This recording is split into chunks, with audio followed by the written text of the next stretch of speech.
Well, welcome everybody. I have a really exciting guest today who I've known about, and I'm really thrilled to be able to chat. Her name is Chamundai Curran, and believe it or not, she's called the laughter. Where do I go? The laughter lawyer. I still find it hard to say. It's like, wow. So first of all, welcome. Thank you so much. It's so lovely to be here. Thank you, Kathy. So I need to get a couple of things straight before I even ask you some things about yourself. You are a lawyer? Yes, I am a lawyer, and I have been a lawyer for a long time. I've had periods where I wasn't working as a lawyer as well. And you laugh a lot. And I laugh I laugh a lot in a business sense, as a self-care tool, as a teaching tool, for all sorts of reasons. Yes. All right. Well, I thought I had to. Normally, I just throw to someone to say, "Tell me about yourself," but I think I needed to qualify that. So tell me. Why don't you tell us a little bit about your journey to becoming a laughter lawyer? I think we need to start there. Thank you, Kathy. That's lovely. So I fell into being a lawyer, I guess, out of school and went to uni, and I loved a lot of being a lawyer. I did a lot of court work, and then I got thrown into family law. And after a number of years, probably about 10 years, I started to get very restless in the sense that I wanted to help and give back in a bigger way to, I guess, the world. I wanted to help people in a different way. I felt that the legal system really restricted my creativity and what I could offer. And I saw people going through court cases and not necessarily being happy at the end, even if we won. And I felt this frustration that there must be something else I could be doing. And then I went on a deeper search. I was already on a spiritual search and a practitioner of yoga and all sorts of things and meditation, and loved the whole divine connection idea. But I went on a deeper search for how could I work in a way that was more satisfying for me and more meaningful for my clients. So I went into mediation, family mediation, mediation across all different types of, and I felt really excited that we could bring people together and resolve things without court. And I did that. I still do mediation work, family mediation work, and I love that whole concept that we can create peace instead of war. And I also did a whole lot of other jobs in between. But one day I was coming home, I was working at the Workers' Compensation Commission as an arbitrator, and I came home, and on the way home I felt so exhausted and was getting burnt out yet again. This was the second time I was feeling myself getting burnt out. And I was kind of saying in the car, it was kind of like just outside to the divine, the universe, I'm sick of being a lawyer. What do you want me to do now? And to my great surprise, an idea just fell into my head. Start a laughter club. I'm sorry. What is that? What is a laughter club? Like, I'd never heard of it. I'd never seen one. I'd never been to one. I had no idea what it was. And it was bizarre because it wasn't telling me to start laughing. It was saying, start a laughter club. So I thought, what the hell is a laughter club? So I'm Googling laughter clubs. And a long investigation took me to meet Dr. Madan Kataria, who's a medical doctor from India who started a concept in 1995 in India called laughter clubs. And so I got on the Divine program and I went off and trained to become a laughter facilitator. And because I was a lawyer and I started my first laughter club in Port Macquarie where I lived, everybody, when I walked down the street, would point at me and say, oh, you're that laughing lawyer. You're that laughing lawyer. Because I was on the front page of the newspaper, the Port Macquarie News. And they'd say, you're that laughter lawyer, the laughter lawyer, the laughter lawyer, the laughter lawyer. And eventually I went, I'm the laughter lawyer. So that's how it happened. That was how it happened. And the most beautiful thing about it was how it changed me. So I was stressed out, headache, aches all over the place, just unaware almost of the impact of the stress on me because it was just normal. It was my normal. I was busy all the time. I was a bit grumpy with the kids, everything was going on. And then suddenly I started laughing every day and running laughter groups for all sorts of organizations. And I felt this massive weight lift off me. it was like I had a completely new lease on life. And so I did run programs for law firms, for conferences, for mediators, for all sorts of things for many, many years. And so that was how I came into the business of being the laughter lawyer.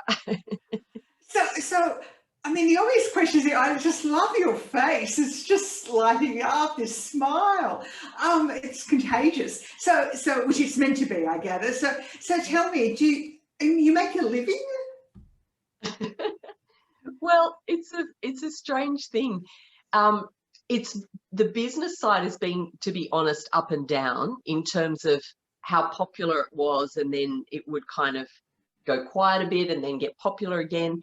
At the moment, there's a lot of focus on people wanting self-care tools, and laughter is the absolute best in every category. Having said that, I do still keep my hand in as a family mediator. And even though I've got my practicing certificate, I don't really at the moment practice as a lawyer. And I'm not sure whether I will go back to practicing as a lawyer. I would prefer to be only doing, you know, the spirituality and the laughter side of it.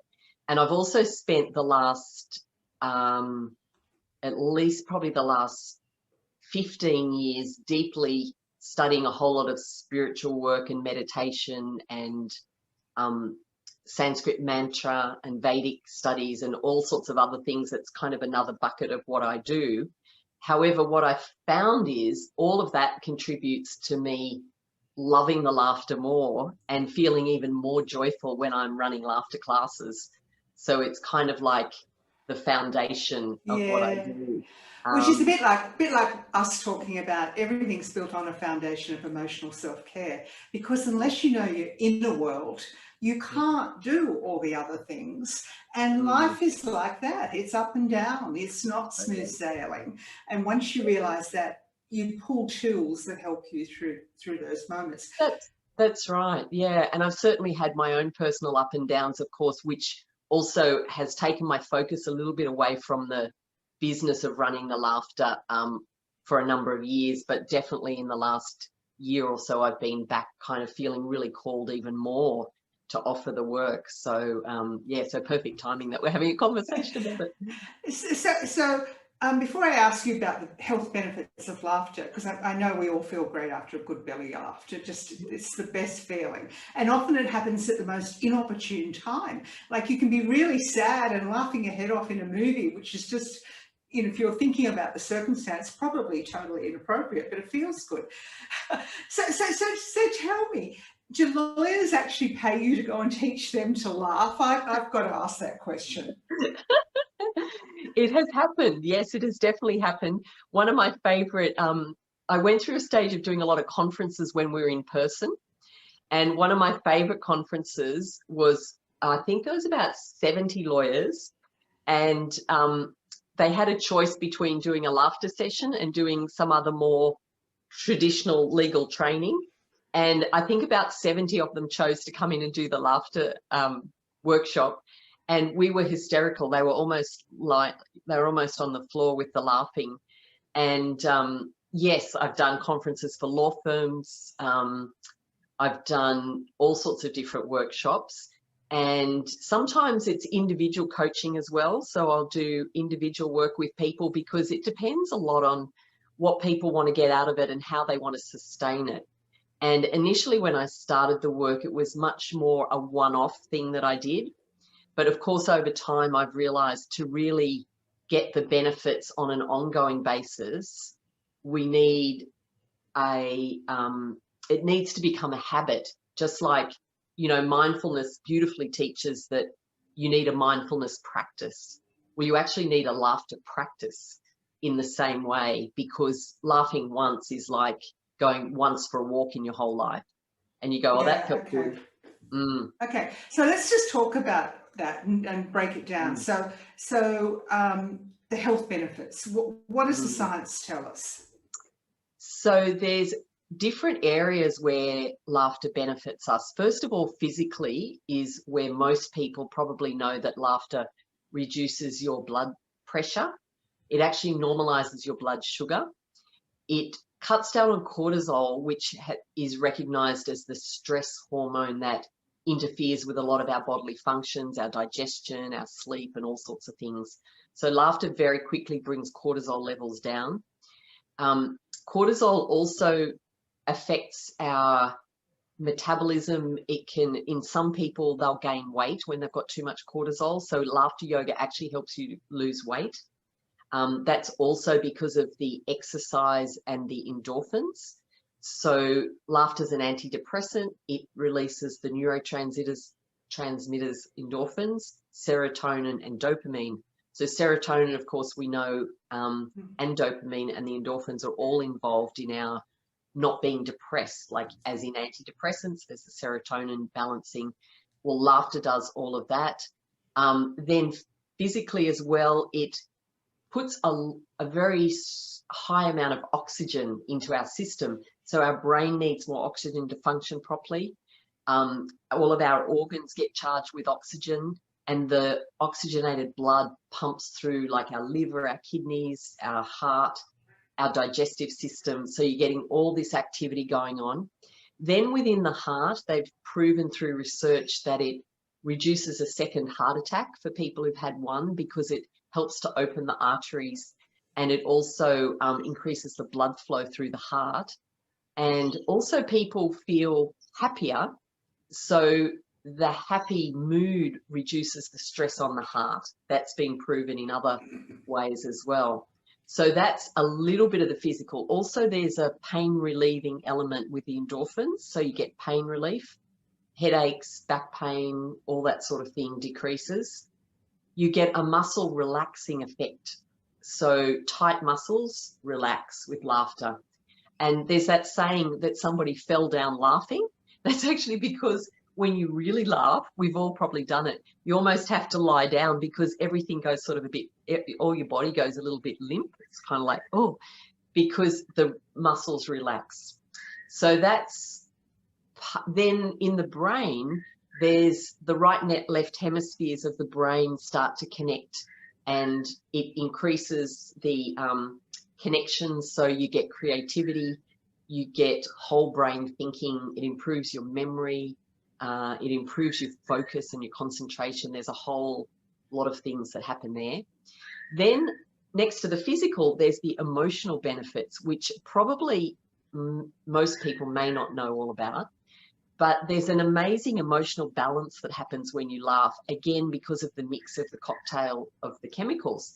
So you start to feel happier.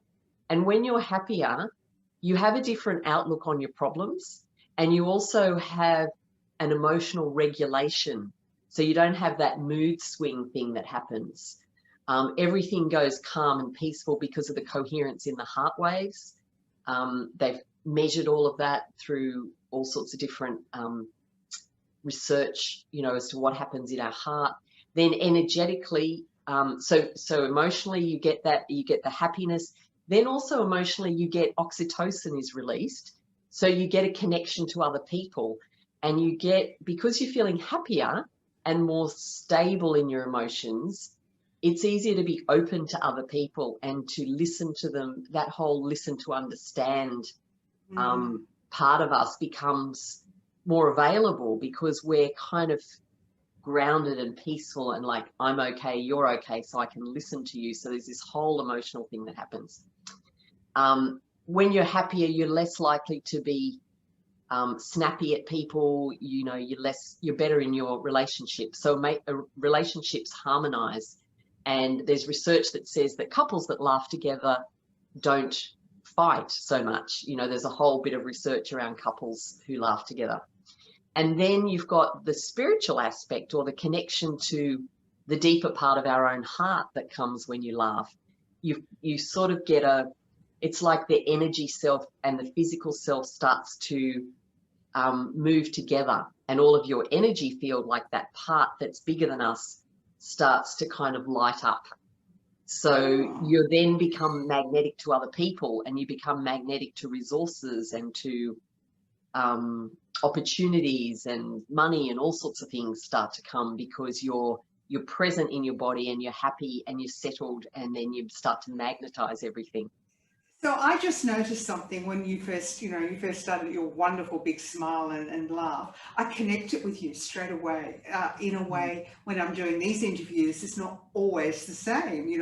I often have to go quite deep before people start opening up to me. But it's like, yeah, I want to talk to this lady. I want to laugh. Would that be really what you're saying?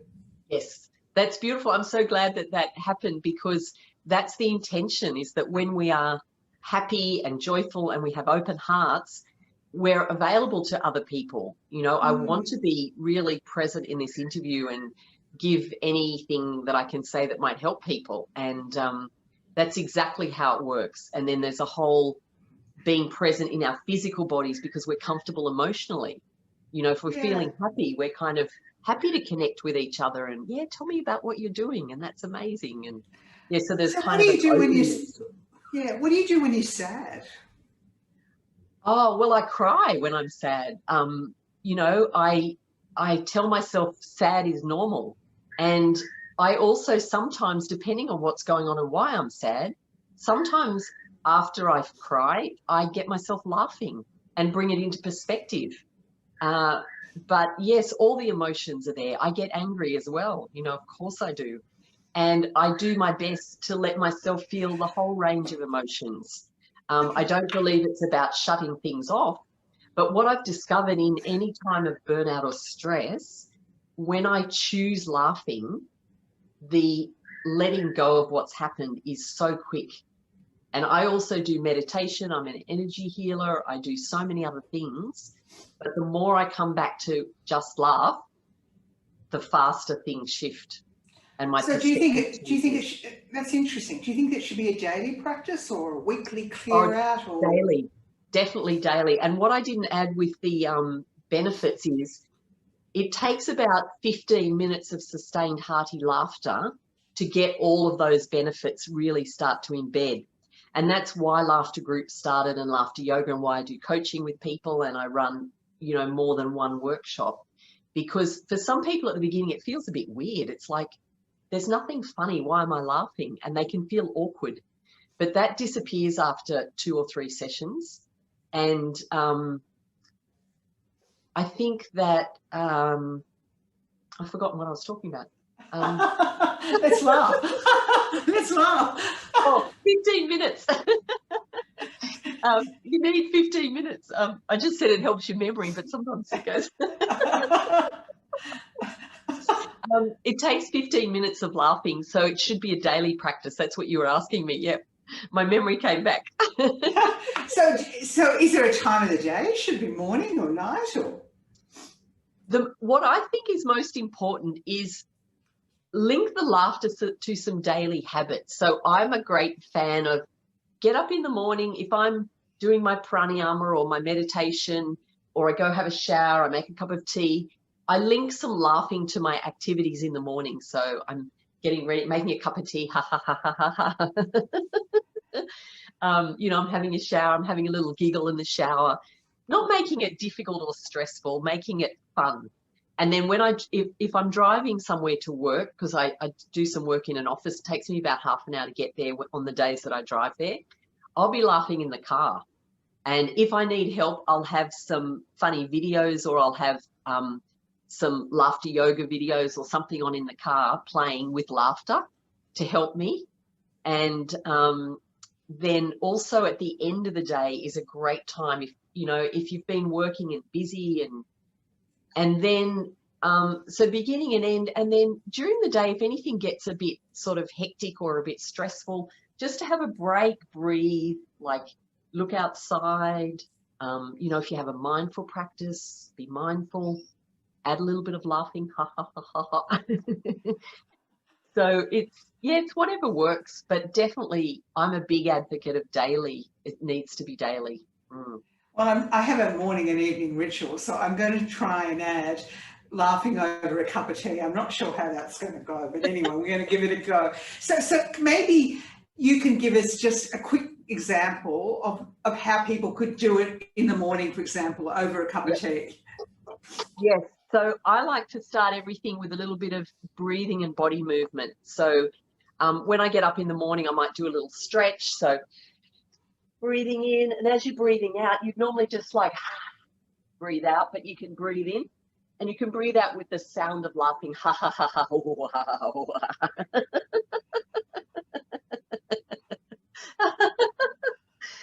Ha ha ha. And the thing is, you can fake the laughter and it's just as good for you. So even if you feel like you can't laugh, you just ha ha ha ha ha ha ha ha ha ha ha ha. And I mean, for me, it develops into spontaneous laughter, but even if it doesn't, you just make those laughing sounds. Ho ho ha ha ho ho ho ho. And then the other thing I highly recommend for lawyers, for professionals, anyone who's busy, who uses their mind a lot, I really advocate a little bit of playfulness and nonsense language. So it's called gibberish in laughter yoga, and it's completely words that don't make sense, and it's for fun, and it really helps you to sleep and switch off a busy mind. And so it goes like this. Blah blah blah blah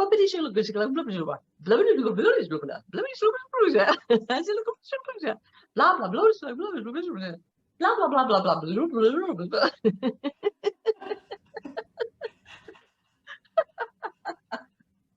And so it's meant to be silly. It's about being childlike and playful, because that's our inner joy. Like when we were like babies that laugh for no reason. It's like bringing that joy back to our hearts. So people think you're crazy? Probably. I mean, it's just, you know, it's exhilarating just watching somebody laugh. Do you laugh like this normally? I've had a lot of practice. And look, I definitely have my days where I struggle to laugh, where I feel cranky and I go, I'm not laughing. I even made on my Facebook page, which is The Laughter Lawyer, I made a video one day of I'm not laughing today because I don't feel like it. But the thing is, as soon as I started talking about how I didn't feel like laughing, I started laughing and I couldn't stop. And it was just hilarious.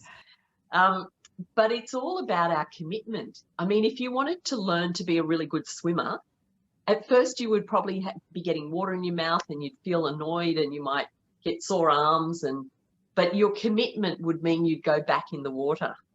And so this, yes, it probably looks crazy, but there's hundreds of thousands of people all over the world doing laughter clubs, doing laughter groups in organizations. It's spread from 5 people in a park in India to hundreds of thousands of clubs in more than 60 countries around the world. Wow. So where do you go? Where do you go to find out where there's a club near you? Well, if you're in Sydney, I run a club in Mona Vale, down near the beach.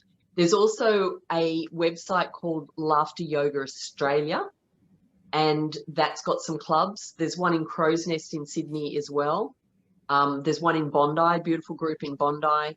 And there's also laughteryoga.org, O-R-G, is Dr. Madan Kataria's website, and he's also got lots of laughter clubs. But most of us also do Zoom. Like I do a Zoom one on a Monday night, and lots of Dr. Kataria does Zoom ones from India. So yeah, there's lots of ways now that you can get laughter yoga or these laughing exercises. It's not actually traditional yoga. It's breathing and relaxation from yoga, and it's laughing as a form of exercise. So the Zoom Monday night, which I think is fantastic during COVID, how do people join? Is there a fee? Where do they go? So my one is at 7 p.m. Sydney, Australia time. It's on my Chamundai Laughter Lawyer Facebook page. I post that as an event and a link, and they can come and join. There's no password. They'll go into a waiting room and then they can join. So anybody's welcome. It's free. That's a free service. And do you get many people? Yes, we do. Varies week to week, of course, depending on people's commitments. But it's very funny, and the laughing is so infectious. Sometimes when there's a lot of people, I need to mute them, and because the time lag in Zoom, and you get all this like laughing. It's hilarious. So I guess, I mean, I've read your bio, and you're like every single one of us that have been through some incredible highs and some really horrible lows. How has laughter help you get through some of those really tough times? Because obviously you've extended your spiritual practice. Yeah. Well, as you know, probably if you've read that, I lost my daughter 7 years ago because, and she took her own life, which of course was a mother's worst nightmare and the worst tragedy and the hardest thing I've ever gone through.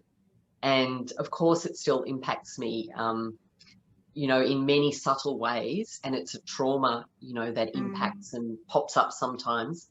The way that laughter helped me was, you know, mostly the community of laughter, and also my meditation and my spiritual community. The combination of those communities, I cannot explain the power, the healing power of the love that those communities gave me, you know, in my darkest hours. And I'm passionate about building supportive communities, and between the spirituality and the laughter, I think that's a fabulous common denominator to build community. And so there was a number of ways that it helped me. My spiritual beliefs helped me to know that there was a bigger purpose, and that her soul had gone to a place of oneness with the divine, with God, and that she was okay.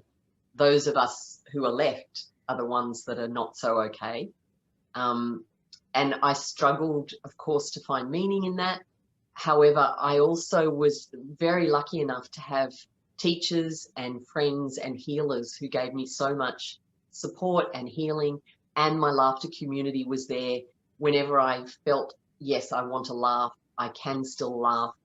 I would get engaged to go and do laughing workshops like within months of all of that happening, and I figured it's like the divine intervention, don't stop laughing because there's a tragedy. So yeah, lots of ways. It also really helped with the release of emotions, because as I was saying before, there's even research about the way that laughter helps heal traumatic memories. And what I would find is when I did have a group of people and I'd do a laughter session, I'd feel so light and so free from, you know, the thoughts and the emotions. And it taught me that there is a place of healing, and that I could get to it. I can't speak for anyone else, but I knew I can get through this to somewhere else, and that this experience is going to be available in my chemistry of myself. You know, the self that I'm become as a person who's recovered from that is, I hope, a healing presence to other people. You know, and I think it gave me a strength as well, that once you get through that, you know, things that generally would bother me don't. But the laughter was a really big part of that, and the laughter community encouraged me to keep laughing and to bring myself out of those dark days, for sure. It was profound. Thank you for sharing that. Now that I know that, particularly as a chaplain, because one of the things that I feel so privileged about is we get to sit with people often in their darkest hour, and often we don't see them again. You know, like we're there for that moment. We don't even know the end of the story, but we know that they need someone to sit there and cry with and talk and whatever it might be. But the thing that I say about grief and loss, and most of the time people are in shock, and you know, I try and normalise as best you can grief and loss, because it's part of life. We lose jobs, you know, all sorts of things happen. But there's no rule book on coping as such, and it's not a linear journey, and you don't just get over it, and it comes back in the most inopportune moments. And I've actually said sometimes a good laugh, when it feels totally inappropriate, is absolutely okay. And you've really just reaffirmed that you know, because in this conversation, I've noticed my whole body energy has shifted because of the joyous nature of the conversation. It's like, it's fascinating. And I guess other people will be noticing. And I can imagine going into an acutely highly stressful situation like a divorce court or something like that, having done some laughing and just feeling, okay, it's going to be what it's going to be. You know, those sorts of, it's what we do around things, you know, that causes us such stress, particularly around mental health. And I'm glad you're sort of playing around the edges in that mental health area, and I hope I can help you in some way, because I think it's a really important part of mental health and connection and understanding. So I sort of touched on your spirituality, and it wasn't really the question I was going to ask you. So I guess coming to our last question, or two last questions, is what do you do for your own self-care? You've mentioned certain things. What's your day look like? So I love getting up really early. I'm blessed to live in the Northern Beaches part of Sydney, and I can see the ocean. So I love getting up at 5:30 and watching the sunrise. And that's a beautiful time to do my favorite yoga, Surya Namaskar, salute to the sun. I get to do it to the actual sun. And there's a sequence of body movements, which I know is a balancing factor for the body and the mind. Only takes a few minutes. Pranayama, which is alternate nostril breathing from yoga. Again, for me, it's about balancing, because I might wake up and, you know, you might have had a bad dream or just feel a bit out of sorts. So for me, first thing for my day is to do my best to balance and ground myself. So a few minutes of pranayama, a few minutes of salute to the sun, a few minutes of laughing. I do some meditation.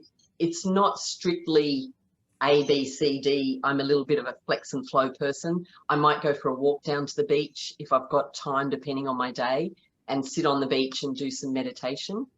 I do, like I say, I'll put some laughing in there somewhere in the morning.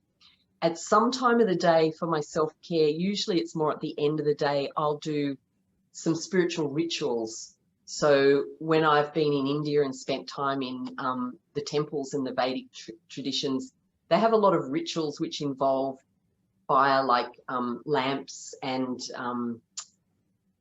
bathing ceremonies for different statues, and there's a whole science behind that, which is it brings so much joy to my heart. It's another whole conversation, really. But I have a ritual with a yantra. It's like a sacred object, and I have a Sanskrit mantra that belongs to that yantra. It's a copper plate that's been blessed to hold loving energy. So when you interact with it, it activates. And so I activate that, and I activate my own energy every day. And then I really love my friends, my communities. Phone a friend is always, you know, if I'm having a bad moment, first thing I'll do is get onto one of my friends who's going to have a level head when I'm losing it and, you know, I've lost the plot. Connection, yeah. So definitely all those things, and not to isolate myself, you know, that when I feel myself kind of, I just want to go home and put my head under the covers, it's like, yep, and phone a friend. Yeah, absolutely. And I also get professional, like, healing and counselling and anything like that whenever I feel I need it. I've got, like a network of support around me. I'm really, really lucky. Do you know, the wonderful thing around all of these conversations is how open everyone is now being around professional support and counselling and that type of support, which was no for a long time. Totally. Now people are saying it's part of my self-care. I spoke to a lady the other day who'd been through a domestic violence situation many years ago, and she still goes like 5 or 6 years, once a month, just for a check-in. Yeah. And she calls it her mental health tune-up, and off she goes. And I think that's a really healthy attitude. Yeah. So thanks for sharing your story. Can I just ask you for a couple of seconds just to take us out with a bit of laughing?